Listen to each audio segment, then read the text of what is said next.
Now, before we start, before Wyman starts to talk, I would like to remind everybody that today we are using the WebEx at our platform for this press conference. If you have any question, right after both Wyman and I have shared, there will be the Q&A section, during which all of you are most welcome to ask questions.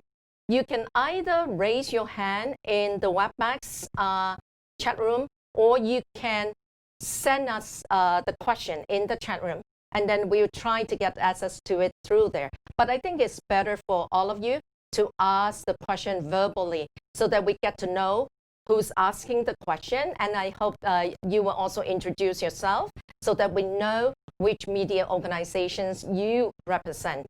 Okay? And so we are going to start today's press conference now. Now, right beside me is Wyman. I would like to invite Wyman to share with us her experience. And I will serve as the simultaneous translator for her. Wyman, please. 12月7號星期一咧，有大陸人士感覺我哋店鋪出邊黏咗張政府指示要呼籲顧客戴上口罩，以預防武漢不明肺炎告示，有歧視大陸人之嫌，而發起網上負面評分俾我哋鋪頭嘅。店內收銀機櫃前面咧放置咗少量顧客留低俾我哋嘅香港 poster 啦，內容都係講關於爭取自由啊、光復香港啊，或者挽救12香港青年嗰啲口號嘅啫，絕對冇任何歧視嘅。黑警嗰個口號咧，只不過係指針對嗰班無良香港警察對香港青年抗爭者做出嘅所有施暴啊、強姦啊或者虐殺嗰啲行為，並無涵括整個香港警隊。有人話廚房傳出有歧視性嘅説話，實在太荒謬啦！樓面同廚房相隔10幾尺啦，經常閂埋門咧，防止油煙供出樓面嘅。況且廚師忙到死，根本冇時間去評論任何人啦，亦唔知外面發生咩事嘅。事實上，我哋只係打開門做餐館生意，任何人入嚟食嘢咧，我都係好歡迎嘅。有好多熱心嘅客人咧，為我哋抱打不平啦。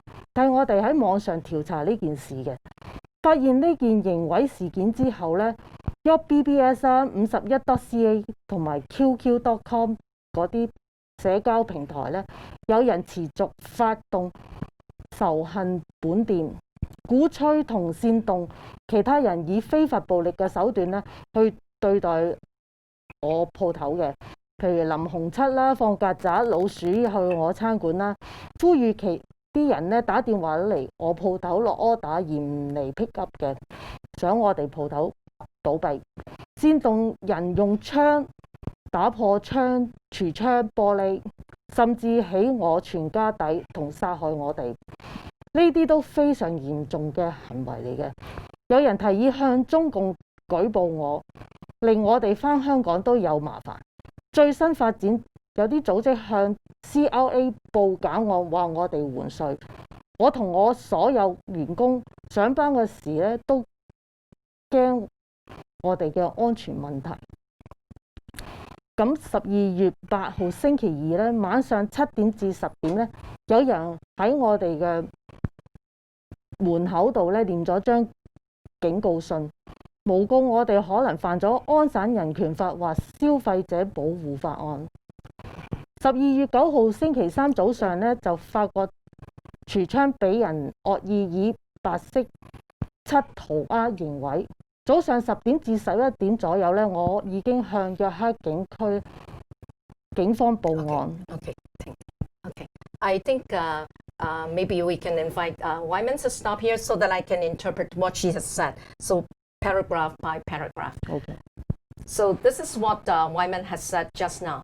On December 7, Monday, Wyman, as the restaurant owner, noticed that there was a series of negative online reviews by mainland Chinese who felt offended by the restaurant's poster that refer COVID-19 as a virus from Wuhan.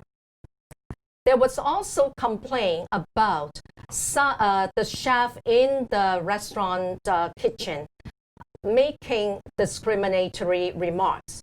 But this was absolutely ridiculous and impossible because the cashier and the door to the kitchen was very far apart, of more than 12 to 15 feet apart, and the door of the kitchen is always closed. And that's absolutely impossible for any conversation inside the restaurant to be heard outside.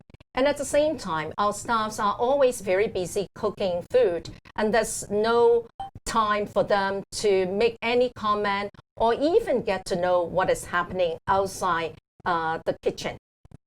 On December 8th, Tuesday, in the evening, sometime between 7 to 10 p.m., a warning letter was taped on the restaurant window, falsely claiming that the restaurant vendor may be involved in violating Ontario Human Rights Code, Consumer Protection Act, and other applicable federal and provincial laws. The restaurant's windows were defaced and white spray paint was applied to it in early morning of December 9th. Now, before we go on, I would like to show some screenshots of the social media remarks and also photos of the warning letter, as well as the situation of the vandalism of on the restaurant for your information. Now, the first one is the letter, the warning letter being posted on the window of the restaurant. And that warning letter claimed that the restaurant owner has violated the Human Rights Code. Now, we move on to the second photo. It's about people calling for fake orders being placed on the restaurant without paying for the food, so as to make the restaurant bankrupt. So this is the second screenshot. The third one shows the Yelp review. It also shows people calling for bad reviews, deliberate bad reviews on the restaurant, so as to ruin its reputation. Next, this screenshot shows the incitement of breaking of people breaking the owner's rib bones, and also trashing the restaurant. Next, it is also another remark being made on social media and also website, telling people that the spraying of the paint on the window of the restaurant is just an initial warning. The next action they would take is to discard cockroaches and rats in the restaurant in order to ruin the restaurant's reputation. Next, this is a calling for massive complaints to CRA to cause trouble for the restaurant owners. Next one, this is a calling for people to report the restaurant owners to the Chinese consulate so that they will get themselves into trouble when they return to Hong Kong. So these are all the screenshots we would like to show to you so that you understand what has happened. So we can invite Wyman to continue. OK， 咁啊同日嘅下午咧，有一名顧客個名叫 Cousin G， 佢係一個可疑嘅顧客，佢偷偷地喺門口撕咗嗰張警告信收埋咗，直至我鋪頭嘅員工 Daisy 同另外兩個顧客相繼大聲喝叫佢攞返出嚟。下午3點鐘咧，市政府代表咧嚟鋪頭咧就調查投訴事件。當佢知道我已向警方報案，佢表示會將投訴人資料交俾警方。Okay. On December 9, Wednesday, the restaurant's windows were defaced with white spray paint in early morning. Around 10 to 11 a.m., Wyman, the restaurant owner, reported the vandalism case to York Region Police. At around 2:30 p.m., a customer called Cousin Ju removed the warning letter and hid it on his person as he came in for lunch. When he was challenged by a waitress of the restaurant and two other customers why he removed the warning letter, he reluctantly gave it back. He claimed the reason why he tore it down was because he was angry with the content of the letter. However, he was reluctant in the beginning to give the warning letter back to the restaurant. At around 3 p.m. the same day, the city representative came in to investigate the complaints regarding poster.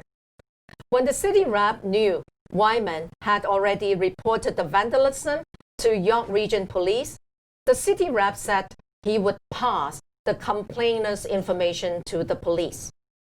Okay. 咁啊，12月10號星期四咧下午2點度咧，但有3名警員咧到我鋪頭調查告示投訴。我問告示有咩唔啱嘅地方，軍裝警員話武漢字眼可能違法，但佢解釋唔到我犯咗咩法。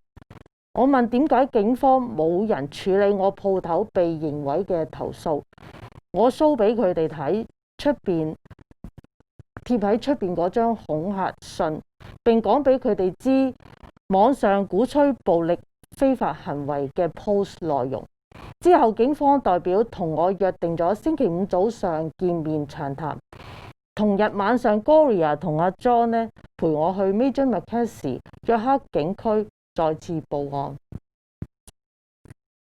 On December 10th, Thursday, at around 2 p.m., 3 police officers, Detective Constable Roser Sposato, Police Officer Ao Lo, and a third officer came to the restaurant to investigate the complaints regarding poster. Wyman asked what was wrong with the poster. The police officer, Ao Lo, indicated that Wyman might have broken the law, but he failed to specify what law Wyman had violated. Wyman asked why nobody from the police station had come to deal with the vandalism case she reported on Wednesday. Wyman showed the police officers the warning letter tape on the window, which was later seized by the police. Wyman also mentioned remarks targeting the restaurant on social media and websites and forums. An appointment was subsequently set up on Friday morning at 9 a.m. For Wyman to meet with the police officers to investigate the case. After all the police officers had left, a forensic rep came back to the restaurant to take pictures of the scene. In the evening, after the restaurant has been closed, John and Gloria accompanied Wyman to York Police Station on Major Mackenzie to file a complaint about the vandalism and online death threats. 咁跟住到12月11號星期五咧 ，Gloria 同阿 John 陪我早上去到約克警區警署嗰度，接近3小時嘅會面，向約克警區嘅幫辦咧清楚解釋我並冇任何意圖去歧視任何人。我投訴警方沒有及時處理我鋪頭嘅惡意刑毀案件。幫辦承認佢嚟店鋪之前呢並不知道有呢件案嘅。經我追問呢，佢確認我嘅告示並冇違法，只係某啲社區人士自己對武漢2個字感到不安，反而佢認為今次刑毀同網上煽動仇恨和非法暴力行為呢係一件嚴重嘅刑事事件。今次呢件暴力和死亡恐嚇事件發生後呢，我同我所有員工都感到好唔安全、好驚。我哋覺得呢啲有組織性嘅非法暴力言論同行為呢，唔應該喺香港呢個尊重言論自由嘅法治社會發生。我希望警方會徹查呢個事件，將背後嘅肇事者繩之於法，並對放縱呢類仇恨暴力言論嘅網站和社交平台進行監管甚或取締，以防止類似事件在社區蔓延下去。Gloria and John, on December 11th, Friday, Gloria and John accompanied Wyman to the York Region Police Station on 171 Major Mackenzie West. In the 3-hour meeting with Detective Constable Spossato, Wyman explained she had no intention of offending anybody with the poster. The Hong Kong support postcards and stickers were given by customers. The postcards read, "Free Hong Kong," "Save 12 Hong Kong youths," etc. And there was no discrimination towards anybody.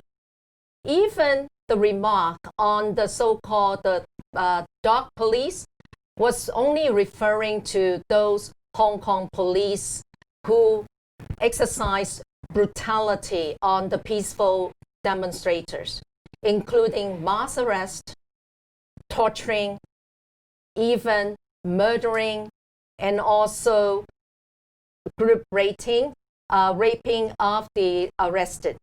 So it was only confined to those Hong Kong police who had implemented police brutality. Wyman also complained about the lack of police response to her vandalism case. And Detective Constable Spossato admitted that she was not aware of the vandalism case, an online death threat case, when she went to investigate the complaint case. Wyman explained to her that she and her staff felt very much threatened by the online death threats and incitement of violence. Detective Constable said that indeed the poster does not constitute any violation of human rights nor hate crime. It is only the perception of certain community members who felt uneasy with the word Wuhan. But she did confirm that all the hate, all the incitement of violence and attack on the restaurant is a serious crime, and she would definitely investigate into it. Wyman and her staff strongly feel that this kind of well-organized, unlawful and violent remarks as well as behavior should not have happened in Canada, where individual constitutional right of freedom of expression and rule of law are being cherished. She hoped that the police will expedite the investigation into this incident and hold those people responsible for the vandalism and the spread of the incitement of violence accountable. At the same time, she also suggested that the concerned department should also strongly monitor and prevent similar incitement of violent remarks being spread on websites, social media platforms. And such platforms spreading this kind of incitement of violence or hate crime should be censored. This is important to prevent similar incidents from happening in the future in our community. So that's the end of the sharing of Wyman. So in the following time, I, on behalf of Canada Hong Kong Link and also a lot of community members, I would like to share with all of you my position and also analysis on this incident. After displaying a poster referring to COVID-19 as a virus from Wuhan, the restaurant was vandalized and the owner was subject to death threats posted on Canadian and Chinese social media and websites. A warning letter was taped on the window, falsely claiming that the restaurant vendor may be involved in violating Ontario Human Rights Code, Consumer Protection Act, and other applicable federal and provincial laws. When I had the meeting with Detective Constables Rosa Sposato and Detective Constable Nima Rihai last Friday afternoon, right after the meeting with Wyman, they confirmed to me that the posters asking customers to wear masks and referring to an unidentified virus pneumonia from Wuhan did not violate any law. However, since some people were offended by the reference to Wuhan, she asked Wyman to take the poster down in order to settle that issue. Both detective constables consider the vandalism case and the online incitement of hatred and death threats to be serious crimes. They agreed that it was a symptom of a more serious problem than it first appeared. The current incident should be caused by the direct clash of two sets of values. It could also well be an escalated intimidation and harassment campaign orchestrated by the Pro-Beijing camp to silence Canadians who show sympathy toward the pro-democracy movement in Hong Kong. In any event, we should show zero tolerance of vandalism and violence in Canada, especially when used to advance the agenda of a foreign power. There are few actions that our government can take to prevent such incidents from happening in the future.